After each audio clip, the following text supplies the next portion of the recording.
Hi friends, అందరికీ good morning. Pan card కోసం ఒక ముఖ్యమైన అప్డేట్ అనేది ఇన్కమ్ ట్యాక్స్ డిపార్ట్మెంట్ వాళ్ళు తీసుకొచ్చారు. ఏమిటంటే 2024 ఏప్రిల్ 30 వరకు కూడా పాన్ కార్డ్ అనేది ఆధార్ కార్డు ద్వారా అయిపోయేదండి.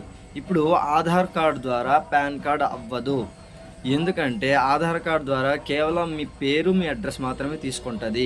డేట్ ఆఫ్ బర్త్, మీ పుట్టిన రోజు కానీ సంవత్సరం కానీ ఆధార్తో పాన్కి సంబంధం లేకుండా చేస్తుంది. దీనికోసం ఏం చేయాలంటే ఫస్ట్ 18 కంప్లీట్ అయిన తర్వాత first of all driving licence కానీ ఓటర్ ఐడి కానీ చేయించుకోవాలి. ఆ రెండు లేని పక్షంలో డేట్ ఆఫ్ బర్త్ సర్టిఫికేట్ ఖచ్చితంగా ఉండాలి. డేట్ ఆఫ్ బర్త్ సర్టిఫికేట్ లేదు అనుకుంటే ఒక మనిషి కనీసం 10వ తరగతి చదివి పాస్ అయి సర్టిఫికేట్ ఉండాలి. ఉంటేనే పాన్ కార్డ్ అనేది ఐటీడీ ఇన్కమ్ ట్యాక్స్ డిపార్ట్మెంట్ నుంచి వస్తుంది, లేకపోతే రాదు.